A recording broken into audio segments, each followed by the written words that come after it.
जीवन बगिया ऐसी उलझी, फूल उगे कम कांटे ज्यादा, सिमटा जीवन डूबी सांसें, आना है तो अब भी आजा।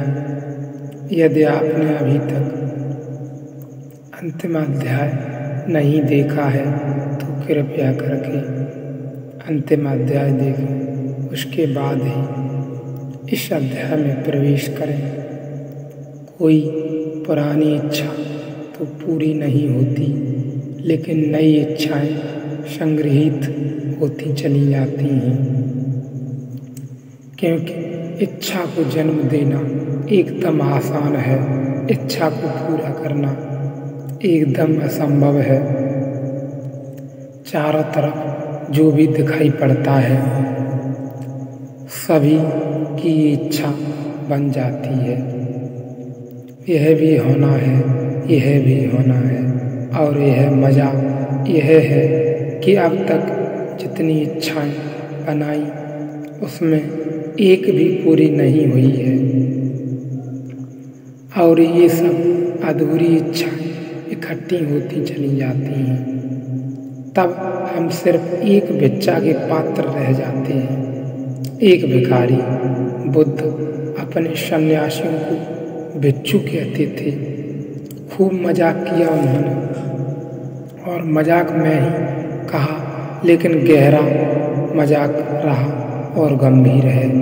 बुद्ध एक गांव में गए, भिक्षा का पात्र लेकर भीख मांगने निकले, और गांव का जो बड़ा धनपति है, नगर सेठ है, उसने कहा कि क्यों तुम जैसे सुंदर सर्वांग व्यक्तित्व था बुद्ध का, शायद उस समय वैसा सुंदर व्यक्ति खोजना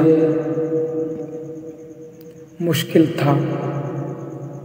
तुम जैसा सुंदर व्यक्ति और तुम भीख मांगते हो सड़क पर भिक्षा का पात्र लेकर, तुम सम्राट होने के योग्य हो। मैं नहीं पूछता तुम कौन हो, क्या हो, तुम्हारी जाति क्या है, तुम्हारा धर्म क्या है, तुम्हारा कुल क्या है। मैं तुम्हें अपनी लड़की से विवाह देता हूँ और मेरी सारी संपत्ति के तुम मालिक हो जाओगे, क्योंकि मेरी लड़की ही अकेली संपदा की अधिकारिणी है। बुद्ध ने कहा, काश ऐसा सच होता कि मैं भिक्षु होता और तुम मालिक होते।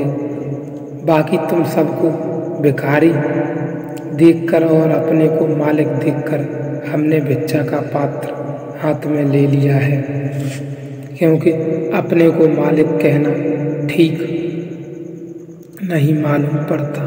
तुम अपनी सभी अपने को मालिक कहते थे, हम भिखारी हैं, क्योंकि जिस दुनिया में भिखारी अपने को मालिक समझते हो, उस दुनिया में मालिकों को अपने को भिखारी समझ लेना ही उचित है।